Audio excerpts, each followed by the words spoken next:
Sejam todos bem-vindos. Amém? Meu nome é Renato, pastor Renato. Estamos aí chegando aos 12 anos dessa igreja, Comunidade Cristã Nova Geração, né? E hoje, em especial, a nossa data que nós celebramos a Páscoa, né? Em todo o Brasil, todo mundo, né?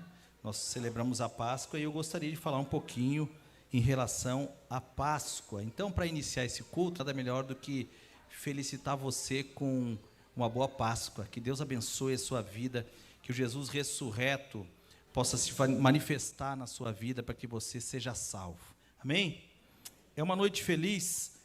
Nós iniciamos alguns movimentos na igreja e todos os cristãos, né, da face da terra, inclusive o nosso país, que se diz a grande maioria cristã, começa a celebrar na sexta-feira. Conversei com algumas pessoas, sexta-feira da paixão, né? Algumas pessoas nem mesmo entendem o que isso significa, né? Pela tradição, a gente sabe que após o carnaval, nós temos aí um período da quaresma, né? Que vai encerrar depois da Páscoa, né? Mas a sexta-feira da paixão, especificamente no calendário e como ponto para que a gente venha recordar, é quando o Senhor Jesus se entregou para morrer por cada um de nós. Por que sexta-feira da paixão? Porque por causa do seu grande amor, Jesus Cristo, ele se entregou para morrer pelos pecadores. Você sabe disso?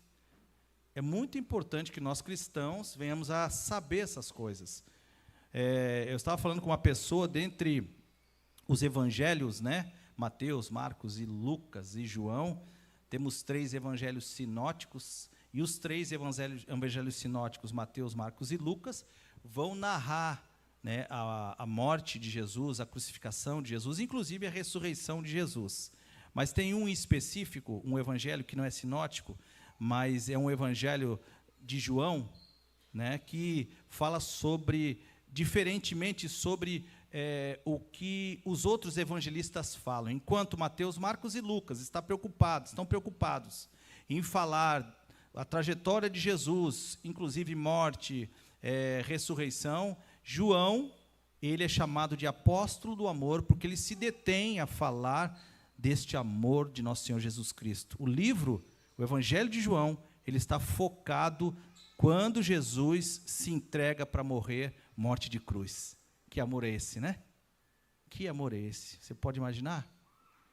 Não sei se você consegue imaginar um Deus que se encarnou, assim como diz Isaías, né, o Emanuel, o Deus conosco, que vem até o mundo e que todos nós reconhecemos como Deus de toda a terra e todo o universo, Senhor dos senhores. Ele mesmo, ele se entrega. Isso é muito importante. Alguns procuram enfatizar que naquele momento onde ele estava sendo julgado, os próprios judeus incitaram as pessoas para que crucificassem Jesus e libertassem Barrabás. Algumas pessoas até entendem que por causa da opressão romana e da pressão que os líderes judeus faziam em relação ao que estava acontecendo, Jesus foi traído e foi capturado e foi oprimido, julgado e condenado pelos romanos. Mas eu gostaria que você entendesse de fato nessa noite que era a proposta de Deus que o Cordeiro que tira todo o pecado se entregasse para a morte de cruz. Então você pode entender isso a partir de agora. Ele não foi brutalmente arrancado daquilo que ele estava fazendo para ser crucificado apenas. Ele não foi traído apenas. Ele não foi julgado de forma errada apenas, mas antes disso, ele mesmo se entregou como uma ovelha, como um cordeiro, sem falar nada, para perdoar nossos pecados. Amém? Mas, irmãos, a boa notícia desse domingo de Páscoa é que Jesus ressuscitou, e ele vive, ele reina para sempre.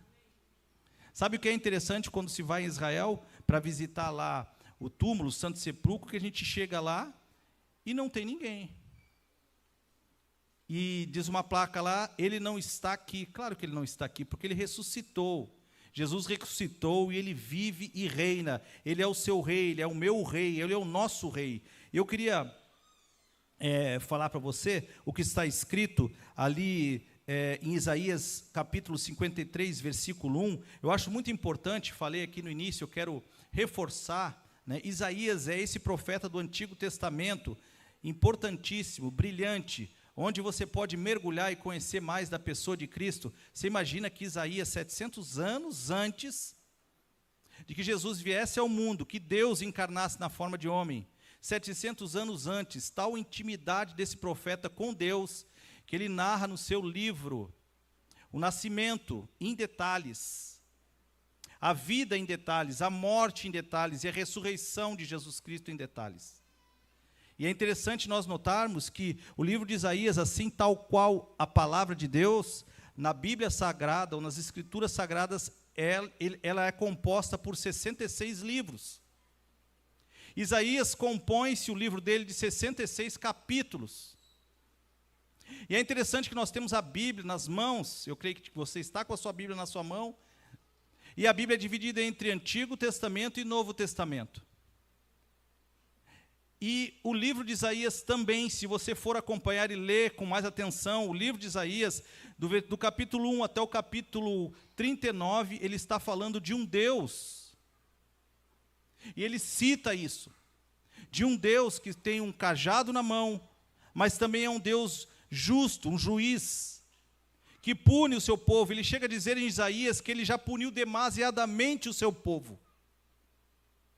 Nós vemos no livro de Isaías até o capítulo 39 muitos ais, muitas dores. Mas quando nós chegamos, dobramos a página e nos colocamos, postamos os nossos olhos no capítulo 40 de Isaías, nós vemos um menino que nasceu. Um filho que nos foi dado. E logo à frente nós vamos ver um homem de estatura não muito grande, entrando num rio para ser batizado por João Batista. Enquanto até o capítulo 39 nós estamos vendo um Deus irado com o homem, porque o homem peca, se desvia da vontade soberana dele, está condenado para a morte. Quando nós viramos a página para pôr os nossos olhos, no capítulo 40 de Isaías, nós vemos um Jesus, que agora não tem mais um cajado na mão e um chicote na outra, mas um Jesus que tem um vaso de alabastro, de óleo, para curar as pessoas. Ele diz: eu estou apaixonado pelo meu povo, eu quero curá-los, eu quero salvá-los. A importância desse livro é ímpar, e lá no capítulo 53, no versículo 1 de Isaías, diz assim, é uma pergunta, aliás, são duas perguntas que o profeta Isaías faz, e diz: quem deu crédito à nossa pregação? A quem se manifestou o braço forte do Senhor? Irmãos, no mínimo, para quem está lendo o capítulo 53 de Isaías, versículo 1, há de se perguntar que pregação é esta que nós devemos crer. Há de se perguntar que braço forte é esse, e o que esse braço forte fez para a humanidade, o que esse braço forte há de fazer por nós no ano de 2024. E é interessante demais, porque se você vir na igreja e escutar todas as pregações durante o ano, você vai ver os pastores entrando aqui pregando, os pregadores entrando aqui, subindo e pregando, com autoridade, com unção de Deus. Mas muitas vezes nós estamos aqui escutando da parte de Deus, das Escrituras Sagradas, que Deus, o autor da vida, Ele quer lhe abençoar, e é fato isso. Que Deus, o autor da vida, quer arrumar sua família, e é fato isso. Que Deus, o autor da vida, abomina e detesta uma sociedade caída, privada dos conceitos bíblicos. Mas eu gostaria de dizer para você nessa noite que veio até aqui, que existe algo principal e urgente pelo qual nós nos reunimos aqui. E eu quero que você entenda isso. Quando você vem na casa de Deus, existe uma prioridade pela qual você veio aqui. As Escrituras Sagradas, elas contêm uma centralidade. E é fato que essa centralidade está na pessoa de Cristo. Mas dentre tudo que nós falamos e escutamos mesmo da pessoa de Cristo, o importante nessa noite é que você entenda que a centralidade, o motivo pelo qual você está aqui, é que Jesus Cristo ressuscitou. Amém? Jesus Cristo ressuscitou. Ele não está morto. Ele não está pregado no madeiro. Ele não está com as suas vestes sujas de sangue. Ele ressuscitou, ele reina e vive e viverá eternamente. Em Atos dos Apóstolos, ele faz uma promessa e ele diz: eu vos enviarei o Espírito Santo da promessa. Eu quero habitar com você, dentro de você, no seu coração. Eu quero trocar o seu coração, que é de pedra, por um coração de carne. Ele está vivo. E de forma sobrenatural e espiritual, de alguma forma, ele se faz presente aqui, no meio dessa igreja, e quer habitar no seu coração na noite de hoje. Irmãos, se nós não entendermos isso, e se nós não sairmos de casas pronto para celebrar esse Jesus que ressuscitou, de nada vale você vir até aqui. De nada vale. Jesus ressuscitou e ele está vivo. Assim como foi profetizado em Isaías, 700 anos antes. Isaías diz, como eu falei para vocês: a quem o braço do Senhor se manifestará? Quem dará crédito à nossa pregação? E o meu desejo nessa noite, definitivamente, é que essa pregação você compreenda nessa noite. O desejo do meu coração é que o braço do Senhor, que é forte e poderoso, alcance o seu coração nessa noite. Você pode até questioná-lo, você pode investigá-lo, você até mesmo pode esperar um pouco mais, mas eu quero deixar um alerta para você nessa noite. Um dia, você há de prestar contas com o Senhor dos Senhores, o dono, o rei, o autor de toda a criação. E se você é cristão, ou se diz cristão, e tem fé, que eu sei que você tem, porque veio até aqui, você precisa entender essas coisas. Você precisa entender isso. Eu quero abrir com vocês em 1 Coríntios, capítulo 15.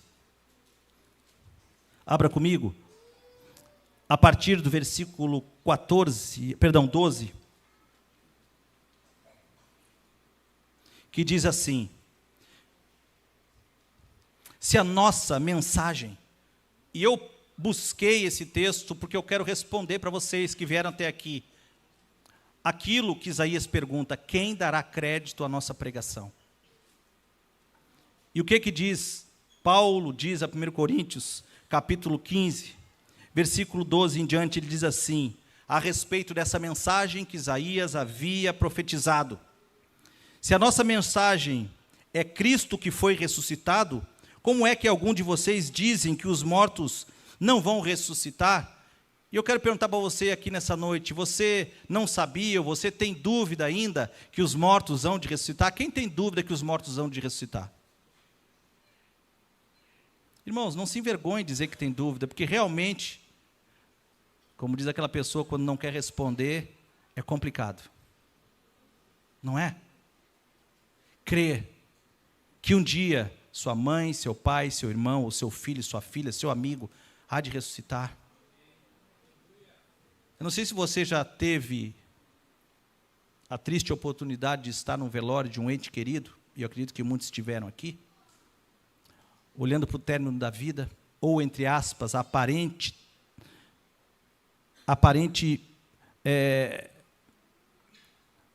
situação onde uma vida se acaba, se termina. Essa vida que você conhece.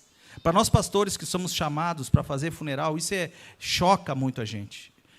Eu já tive dias onde de manhã eu fiz um funeral e à noite eu estava celebrando um casamento. Não sei se você consegue entender como que fica o coração de uma pessoa, o emocional de uma pessoa, em ver um ente querido que você ama, que deixou essa vida.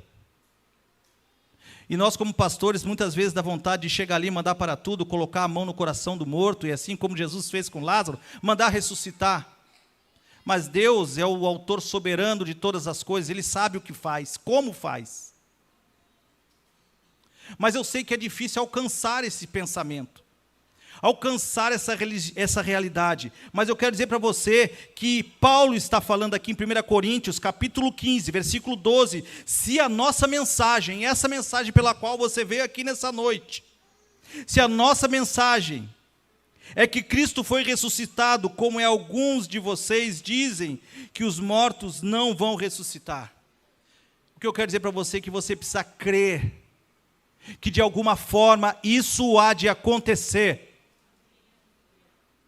E a palavra de Deus no original grego, quando ela está falando no Novo Testamento em relação àqueles que aparentemente estão mortos, ela não fala no original necros,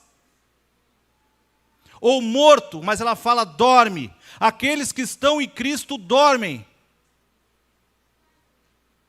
A nossa esperança como cristãos é entender que se nós entregarmos a nossa vida a Cristo, um dia Ele nos ressuscitará. E aí Paulo continua falando no versículo 13, se não existe ressurreição de mortos, então quer dizer que Cristo também não ressuscitou. O que você está fazendo aqui no dia de Páscoa? Se você não consegue alcançar este pensamento e esta verdade de que Jesus Cristo vai ressuscitar você, se você entregar sua vida a Ele, o que você faz é em vão. Porque você está aqui para celebrar a ressurreição de Cristo. E Paulo continua dizendo, e se Cristo não foi ressuscitado, nós também de nada anunciamos. E também nada temos para crer. Você consegue entender o que Paulo está dizendo? A nossa pregação, por mais bem elaborada, pastores que estão aqui, com introdução, com desenvolvimento, com aplicação, com conclusão, mais cheia da unção de Deus, se nós não fizermos, os homens de toda a terra entender que Jesus Cristo ressuscitou, de nada é válida a nossa pregação. A centralidade da nossa pregação precisa ser Cristo ressurreto, esperança da vida do homem. E é isso que eu gostaria de falar nessa noite, desse Cristo ressurreto, esperança nossa. Lá no versículo 20 de 1 Coríntios, esse mesmo capítulo 15 que eu estou lendo, diz assim, é fato. Jesus ressuscitou dentre os mortos, e foi feito a primícia de muitos que dormem. O que o autor Paulo está querendo dizer aqui, meus irmãos? Que Jesus Cristo se entregou para a morte de cruz e ressuscitou no terceiro dia, no dia de Páscoa, no dia de libertação do povo do Egito. E ele está querendo dizer aqui, que ele fez isso não só para mostrar que era Deus, mas ele fez isso para ser a primícia de muitos que dormem. O primeiro de muitos que dormem. Você consegue entender?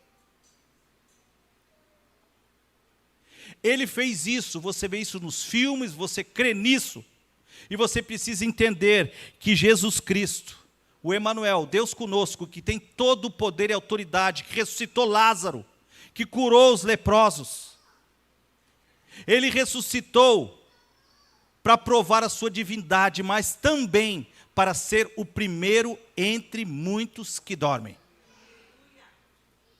É o que está dizendo as Escrituras Sagradas.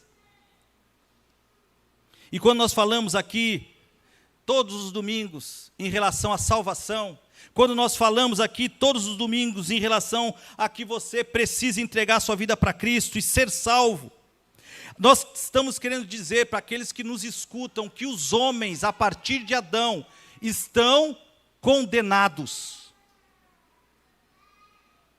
Eles pecaram e a palavra de Deus diz que eles se tornaram inimigos de Deus.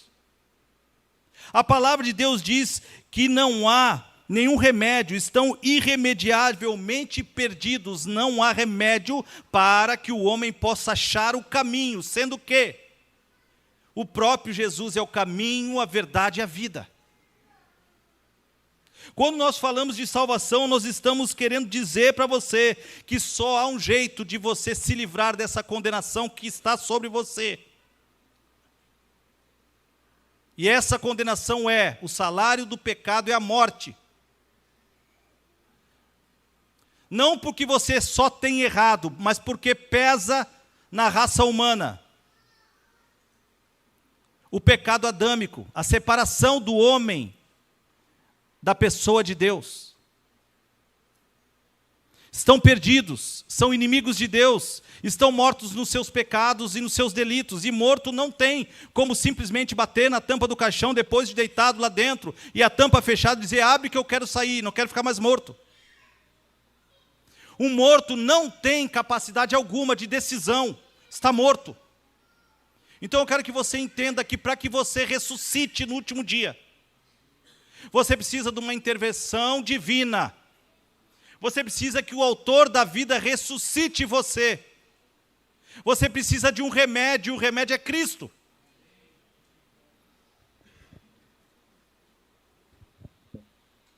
Diante de todas essas coisas, o remédio é Cristo.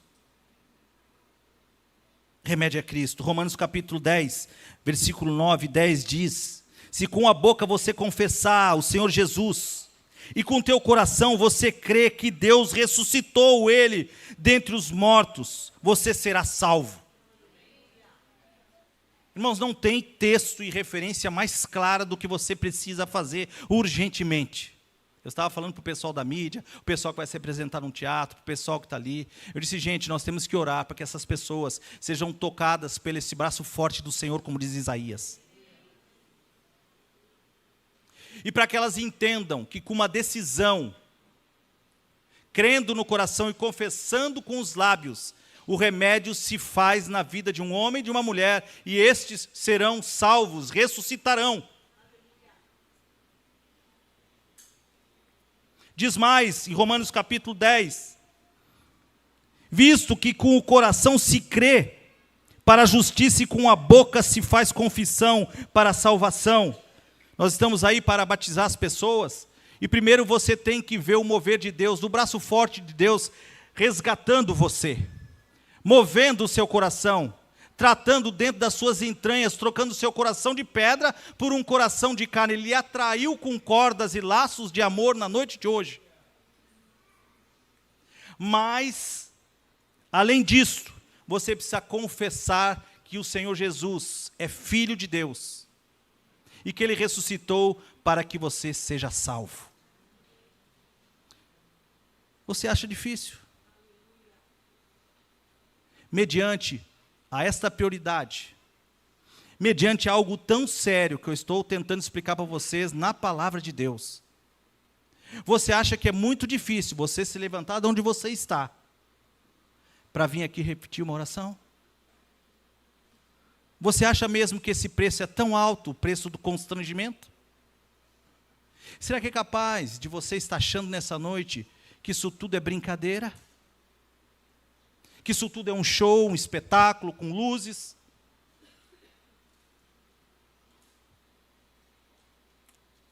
Ele continua dizendo: porque as Escrituras dizem, todo aquele que nele crê não será confundido. Oh, aleluia! Sabe por quê, irmãos?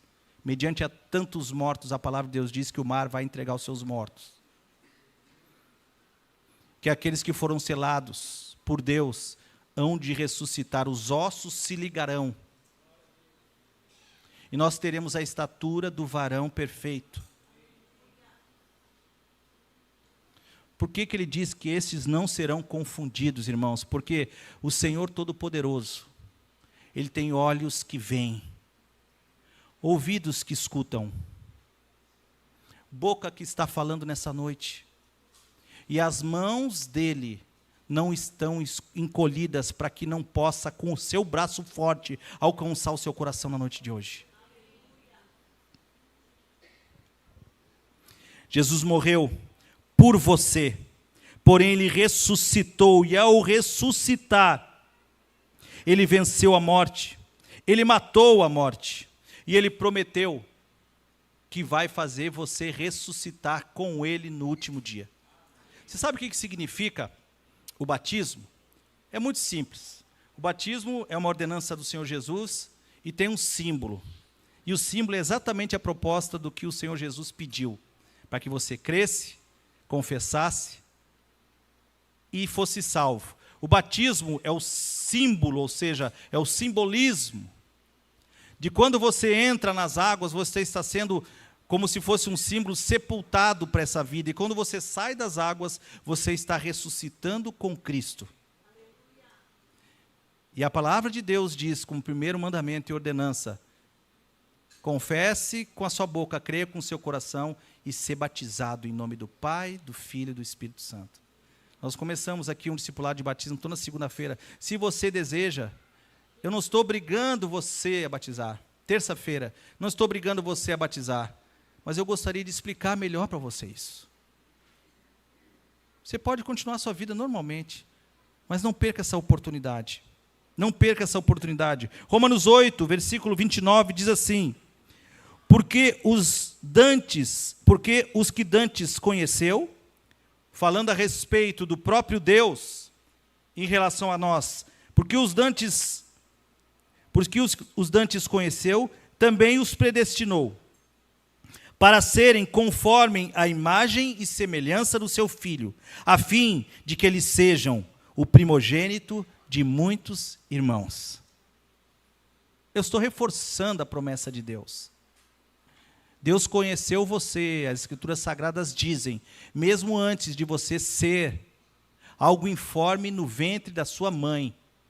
E a palavra aqui você pode questionar, mas questione a palavra. Ela diz que Ele conheceu você antes disto e te predestinou para que você seja assim como o primogênito, como Jesus foi dentre muitos os irmãos. Se você está aqui nessa noite, escute isso que eu quero dizer para você. Jesus está traindo você para o centro da vontade da salvação que Ele tem para você. Não desperdice essa oportunidade. Amém? Já me estendi, daqui a pouco eles vão desligar a luz, abrir o sapão, eu caio. Porque eles ficam dizendo para mim, né, Elaine? Não alonga, não alonga, não alonga. Ótimo, mas eu quero encerrar essa palavra só pedindo para vocês que fiquem com seus filhos, principalmente os menorzinhos, no colo, que a gente vai fazer uma apresentação de teatro aqui. E nessa peça teatral aqui, nós vamos apresentar de uma forma bem lúdica aquilo que eu tentei falar para você nessa noite. Na música que vai ser tocada, na hora que eles estão se apresentando, fala de um cordão de prata que se rebenta.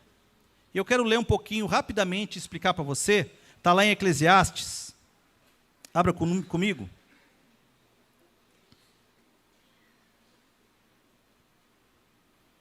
Você sabe que Eclesiastes, quem escreveu foi Salomão. 3 livros que Salomão, esse rei sábio, né, porque pediu sabedoria e Deus lhe deu, escreveu. Os Salmos, Eclesiastes e o Provérbios, né? Dentre esses 3 livros, os estudiosos dizem que os Salmos é na época de ouro desse homem, desse rei, onde ele está falando a respeito daquilo que Deus fez com ele. Provérbios são as instruções de um homem sábio. E Eclesiastes foi um dos livros do Antigo Testamento que, na hora de aprovar a canonicidade da Bíblia, ou seja, separar os livros que vão compor a Bíblia, o Antigo Testamento, Eclesiastes, foi um dos últimos livros a ser aprovado nos concílios. Por quê? Porque Salomão aqui, ele fala sobre coisas que ele está decepcionado demais. E aqueles que estavam separando todos os livros com alguns critérios para falar ou para deixar para todos nós, eles desejavam deixar algo que desse esperança ou que falasse de profeta, de rei. E de repente esse rei, numa dos relatos dele, ele começa a falar que tudo é vaidade. E tudo é cansaço, e nada vale a pena. Por esse fato, eles questionaram muito esse livro. Mas eles entenderam que é bom que esse livro chegue até as mãos daqueles que vão crer. Por quê? Para mostrar que mesmo um homem sábio, mesmo um homem que detém poder e muito dinheiro, quando ele se afasta de Deus, ele vira um homem sem juízo, completamente ignorante, sem palavras de sabedoria. Se você está longe de Deus, aproxime-se dele, que Deus há de te instruir com muita sabedoria. O livro aqui de Eclesiastes, lá no capítulo 12, deixa eu abrir para você aqui, que eu até me perdi, falei tanto. Capítulo 12 é o último capítulo desse livro. É claro que no final desse livro, Salomão vai se arrepender por um monte de coisa que ele falou. Tem uma parte que ele fala algumas coisas de forma muito sábia, mas eu queria abrir para você, aliás, não é 15 não, é 12, perdão. É 12, porque não tem 15 no versículo, deixa eu ver aqui, onde é que fica bom para a gente ler, para encerrar.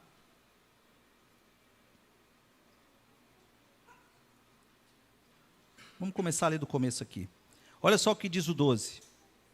No versículo 2, vamos falar aqui. Um alerta importante do Salomão para você na noite de hoje. E ele diz, lembra dele antes de chegar o tempo em que você achará que a luz do sol e da lua e das estrelas perdeu o brilho, e que as nuvens de chuva não vão embora. Salomão está querendo dizer que você não deixe para muito tarde para entregar sua vida para Cristo. Ele está falando que muitas pessoas acabam envelhecendo, perdendo a força da vida, e acabam numa situação onde elas não têm, aparentemente, mais condições de entregar sua vida, porque estão desgastadas. Não tem uma forma de entender bem o que compõe a vida por causa das suas frustrações, desilusões. É muito difícil, irmãos, uma pessoa envelhecer e nos seus últimos dias estar feliz, porque ela está perdendo a sua vida. Mas ele diz, lembra-te do teu Criador, enquanto você ainda é jovem, antes que venham os dias maus, e cheguem os anos em que você dirá, não tenho mais prazer para nada. Então os seus braços, que sempre o defenderam, começarão a tremer, e as suas pernas, que agora não são mais fortes, ficarão cada vez mais fracas, os seus dentes cairão, e sobrarão tão poucos, que você não conseguirá nem mastigar a sua comida. Lembra do seu Criador, a sua vista ficará fraca, que você não poderá mais enxergar as coisas claramente. Você ficará surdo, e não poderá ouvir o barulho da rua. Você quase não conseguirá ouvir o moinho moendo, e o músico tocando e cantando. E você vai se levantar muito cedo, quando os passarinhos ainda começam a cantar. Então você terá medo dos lugares altos. E até para caminhar será perigoso. Os seus cabelos ficarão brancos e você perderá o gosto pelas coisas. Nós estaremos caminhando para o nosso último descanso, ou seja, para dormir ou para a morte eterna. E quando isso acontecer, haverá gente chorando por causa de você nas ruas. Oh, irmãos, não se iluda com os dias da sua juventude. Alguns são ceifados dessa vida ainda novos, mas outros fatalmente passarão pelo que Salomão está falando aqui. E no versículo 7, diz assim, então o nosso corpo voltará para o pó logo depois que nós morrermos. De onde veio, o nosso espírito voltará para Deus que o deu. E a ilusão do sábio fica tudo como se fosse uma ilusão perpétua. E ele diz lá que também o fio de prata há de se arrebentar. Eu gostaria de dar um breve testemunho. Tem algumas pessoas aqui que já ouviram ou vão lembrar desse testemunho. Algumas pessoas do meu círculo mais íntimo. Eu já era crente e servia o Senhor na igreja. E um dia eu dormi e tive um sonho. E eu já tinha lido a Bíblia inteira. Mas sabe quando você lê algo que é muito complexo, procurando se deter nos detalhes mais ricos, e você perde algumas coisas que parece que não fazem sentido? Essa parte aqui passou como se não fizesse sentido no dia que se arrebentou o cordão de prata. E nesse sonho eu sonhei que eu estava no local, era um pavilhão. E como qualquer sonho, parece que você está se vendo de fora de você, mas tudo é muito real quando é de Deus. E eu lembro que uma pessoa dizia para mim, vamos até aquele local onde eu quero te falar umas coisas. E me levou num pavilhão gigante, quase como esse, mas imagina umas 20 vezes, 30, 50 vezes maior que esse. Tinham várias pessoas deitadas uniformemente, organizadamente, uma do lado da outra, todas elas cobertas por um pano branco, como se fosse um lençol. A minha mente e o meu coração é como se fosse uma criança. Eu entendo, pelo sentimento do sonho, que era um lugar que eu amava e que eu não queria deixar de estar nesse lugar, nunca e jamais. Mas a voz que me falava com tanta brandura, com tanta razão, com tanta calma e tanta convicção, que o meu coração foi obedecer. E essa voz disse, você vai deitar ali. Tinha um local onde não tinha uma pessoa deitada. E ele disse assim, eu vou colocar na sua cabeça isso aqui. Ele me mostrou como se fosse um escafandro. E esse escafandro, assim como um escafandro, tinha uma mangueira que saía desse galpão e tinha uma prata por dentro dele que seguia pela rua. Ele disse assim, você vai dormir, não tenha medo. E você vai ficar ligado em mim o tempo inteiro, e nós vamos estar com você também. Mas escute, não se afaste tanto da minha presença. Escute, não deixe que esse cordão de prata estique tanto que eu não possa puxar você de volta. Mas eu quero dizer para você que toda criatura feita pelas mãos de Deus, ela tem uma conexão espiritual com o seu Criador. E o que Deus quer fazer com você é colocar um selo em você, para que no último dia você não seja confundido e Ele possa buscar você e você ser ressuscitado. Nós vamos mostrar isso agora. Amém? Então, amém. Eu queria pedir, então, para que vocês ficassem com seus filhos no colo. Não sei se tem mais alguma instrução. Pedir para alguém vir aqui para me substituir, então. Tentem aproveitar o máximo possível e ficar atento a todos os detalhes.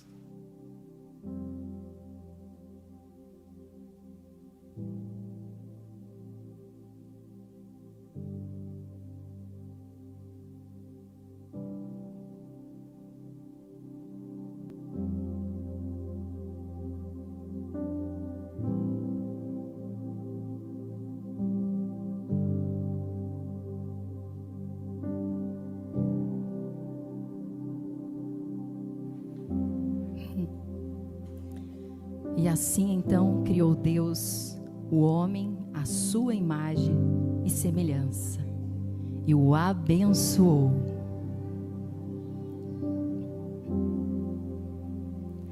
Colocou debaixo dos seus pés a terra, os animais e o fruto para o seu alimento.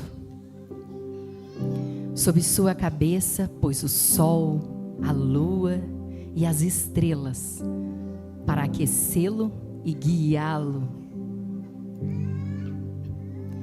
Deu-lhe os oceanos, mares, rios, e de fontes deu-lhe água de beber, para que nunca tivesse sede. O Senhor sempre nos direcionou para viver no centro da sua vontade. E sempre nos deu o poder de escolha. No jardim do Éden, o ser humano vivia em harmonia com a criação. Mas a tentação o seduziu e ele acabou comendo o fruto proibido.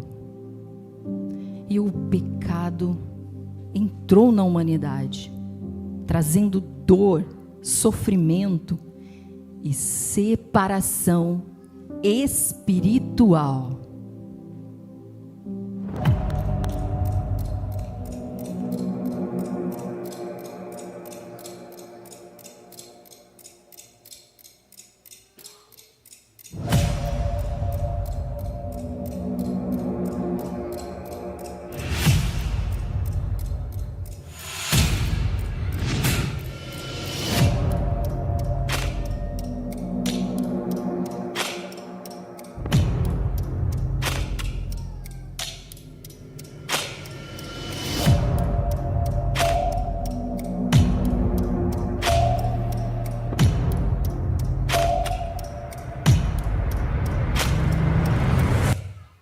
E aquela conexão direta e pura com Deus foi rompida.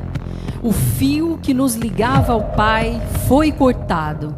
E através de uma escolha, o destino de toda uma descendência foi mudado.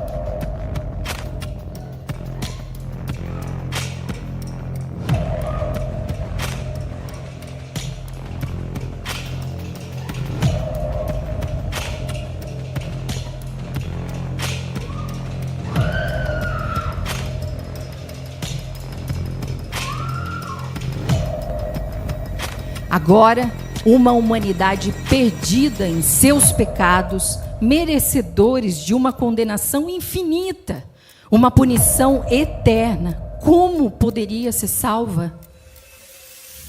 Mas Deus decide colocar em prática o seu plano perfeito, se fazendo em forma de homem, homem justo, sem pecado e único, suficientemente santo para pagar pelos nossos pecados, decidindo passar pela morte, uma morte de cruz, para nos salvar. Sendo o autor, ele se pôs no próprio livro, só para morrer ali e por alguém mudar o fim.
Assim como o profeta Isaías já havia profetizado. Ele foi maltratado, mas aguentou tudo humildemente e não disse uma só palavra. Ficou calado como um cordeiro a ser morto, como uma ovelha quando cortam sua lã.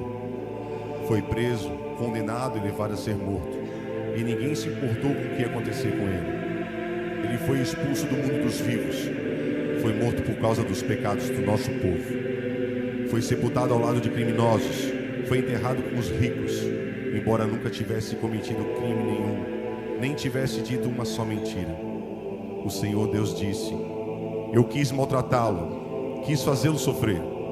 Ele ofereceu a sua vida como sacrifício para tirar os pecados, e por isso terá uma vida longa e verá os seus descendentes. Ele fará com que o seu plano dê certo.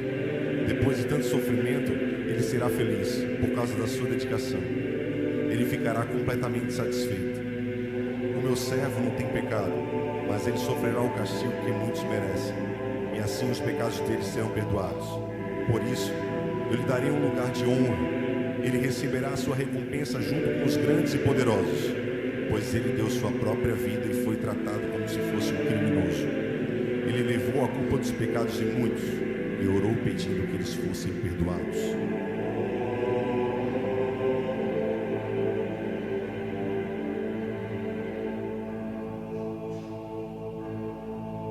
Pai, em tuas mãos eu entrego o meu espírito. A luz do sol se apagou, o amor se entregou naquela cruz.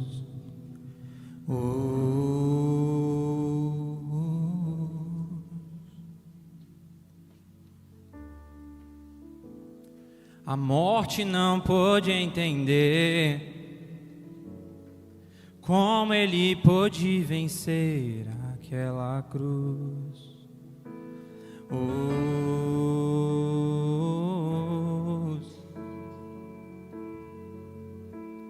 Mas ao terceiro dia o amor se levantou, da morte ressurgiu para sempre. Estamos reunidos, levantamos nossas mãos, cantamos aleluia. E ele venceu a morte, ressuscitou em glória. Ele vem, te esperamos. E ele venceu a morte, ressuscitou em glória. Ele vem, te esperamos. E ele venceu a morte, ressuscitou em glória. Ele vem, te esperamos. E ele venceu a morte, ressuscitou em glória. Ele vem, te esperamos. Igreja, eu quero convidar agora a todos a se levantar, porque nesse momento eu sei que é uma peça, mas nós vamos entregar o nosso melhor louvor e adoração através dessa música, porque realmente Jesus, ele estava morto, pendurado numa cruz, mas ele não é mais um bebê numa manjedoura, ele não é um homem pregado numa cruz, ele realmente morreu, mas ele ressuscitou, e ele está sim sentado aos céus, só que agora ele decide morar no meu e no seu coração, a partir do momento que nós entendemos esse sacrifício e aceitamos ele em nossa vida.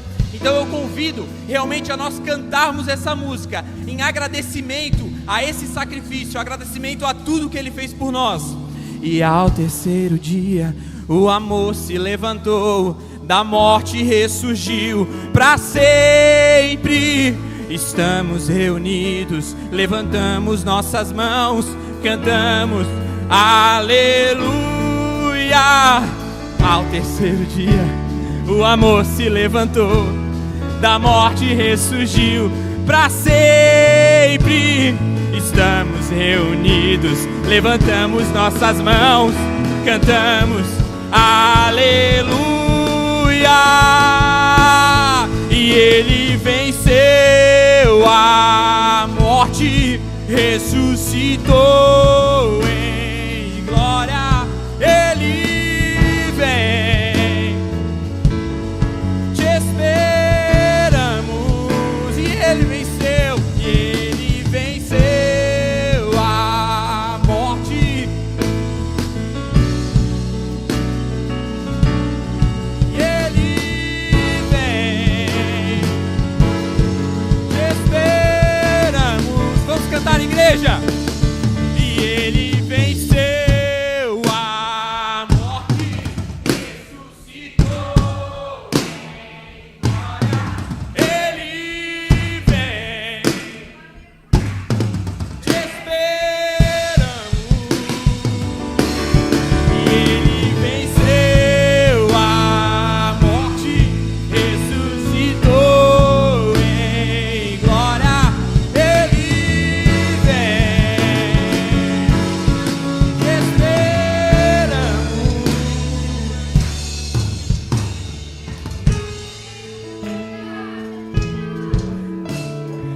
agora reconciliados com Cristo, através do seu sacrifício, Jesus nos dá o livre acesso ao Pai. Aquele fio que se rompeu, da minha alma até Deus, o sangue santo de Jesus costurou. Cristo em suas linhas de amor.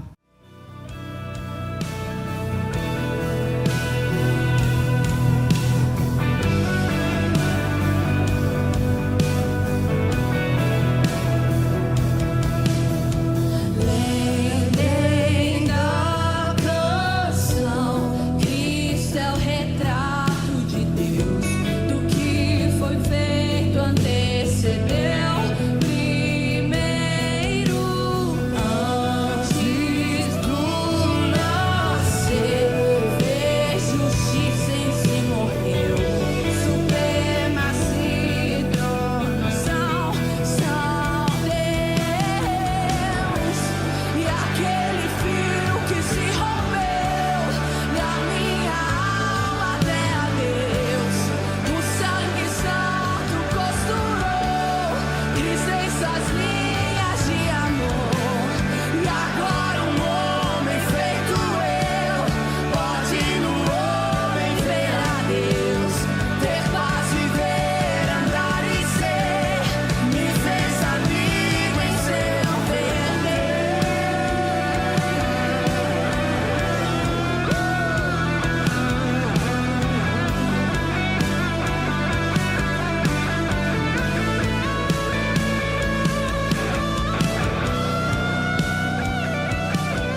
Aleluia.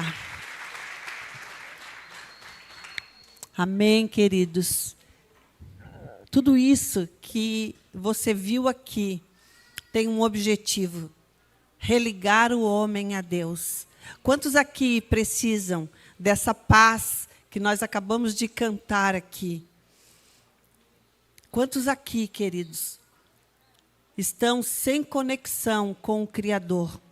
Eu gostaria que nesse momento fosse um momento que você também tivesse a oportunidade, assim como foi demonstrado aqui, um momento em que nós estamos de volta com o nosso Criador.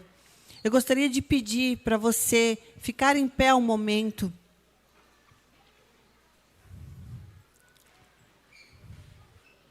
Gostaria de pedir para as crianças, podem subir, ficar sentadinhas aqui. Mas eu gostaria de pedir para vocês não prestarem atenção nas nossas crianças. Fechem os olhos de vocês nesse momento, queridos. E eu gostaria que esse momento fosse um momento especial para você. Fosse um momento que realmente marcasse a tua alma. Eu gostaria de fazer uma oração aqui. Assim como foi falado na hora da palavra, que só existe uma maneira de nós termos esse fio ligado outra vez com o Pai. É crendo no nosso coração que Jesus Cristo é o nosso Senhor. Abrindo os nossos lábios e declarando essa verdade, reconhecendo no mundo espiritual que nós precisamos estar outra vez conectados ao Pai. Eu quero pedir para você, com os teus olhos fechados, repete comigo essa oração. Senhor Jesus, eu reconheço, na noite de hoje, que eu preciso da Tua graça na minha vida. Preciso do Teu perdão, Jesus.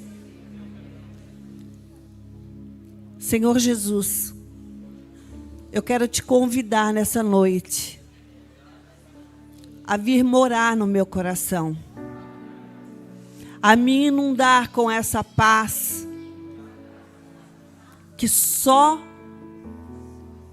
você pode me dar. Porque a tua palavra diz que o mundo não conhece.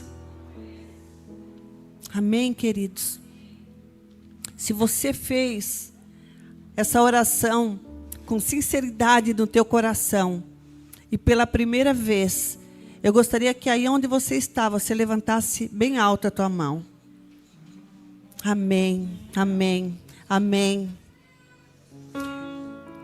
Queridos, o Senhor, Ele está vendo você com as mãos erguidas, entregando a tua vida para Ele. E eu quero convidar você, queridos, a entender um pouco mais a respeito disso que está sendo feito. O melhor ato que um homem pode fazer, que uma mulher pode fazer, é entregar a sua vida a Jesus. E eu não sei como que você entrou aqui essa noite, mas eu quero dizer uma coisa para você. Ele pode transformar toda a tua vida. Ele pode te encher de uma paz que tu nunca antes experimentou. Amém? Você crê nisso? Amém. Vamos orar então. Pai, eu quero te louvar, Senhor. E eu quero colocar, Senhor, diante de ti, Pai, cada coração aqui, Senhor, que entregou a vida para ti, Pai. Senhor, em nome de Jesus, Pai, eu quero te pedir, Senhor, que o teu Espírito Santo, Senhor, entre nessas vidas. Traga, Senhor, a transformação, Pai, que tu queres, Pai. Ó Senhor, em nome de Jesus, Pai, como igreja tua, meu Pai, nós queremos abençoar, Senhor, cada um aqui, Pai, que se colocou diante de ti, que entregou a vida para ti, Pai. Senhor, em nome de Jesus, Pai, vem, Senhor, e traz, Senhor, a tua transformação, Pai, em nome de Jesus. Amém. Queridos, todos vocês que levantaram as mãos entregando Jesus, não vão embora sem antes falar com o pastor. Nós queremos orar pela tua vida. Nós queremos falar um pouco mais desse Jesus que pode transformar você, desse Jesus que pode fazer tudo novo na tua vida. Final do mês, final de abril, nós estaremos fazendo aqui um batismo nas águas, dia 28 de abril. E eu gostaria muito que antes de ir embora, você procurasse um dos pastores e desse o teu nome para estar presente terça-feira no discipulado. Faça o discipulado. Entenda melhor o que Jesus fez por você. Seja batizado em nome de Jesus. Porque essa, querido, é a nossa única esperança. Onde é que está a Andréia? A Andréia está por aí?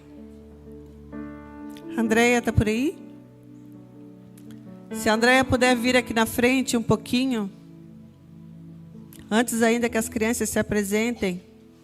No final do culto, a Andréia vai estar lá atrás. Ela é a nossa secretária aqui da igreja. E ela vai pegar o nome das pessoas que querem se batizar. A palavra de Deus, ela diz: quem crer e for batizado será salvo. Quem não crer já está condenado. A Andréia é essa moça aqui, ó. E ela vai estar lá no hall de entrada, no final do culto. Se você deseja se batizar, se você deseja ter uma nova oportunidade de vida, antes de você ir embora, você vai dar o teu nome para a Andréia. A Andréia vai estar dando as instruções do discipulado. Amém? Nós faremos uma linda festa dia 28 de abril. Nós vamos agora fazer a apresentação das crianças e logo em seguida o encerramento. Se vocês puderem se assentar.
Som aí. Aleluia. Tem? Tem o quê?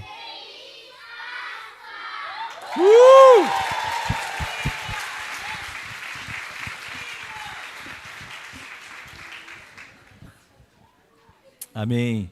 Amém. Eu desejo para cada família, para cada pessoa que esteve aqui nessa noite, uma feliz Páscoa, que o Senhor Jesus ressurreto habite no coração de cada um aqui. O pessoal aqui que fez o teatro, da dança, depois vai estar ali pela frente.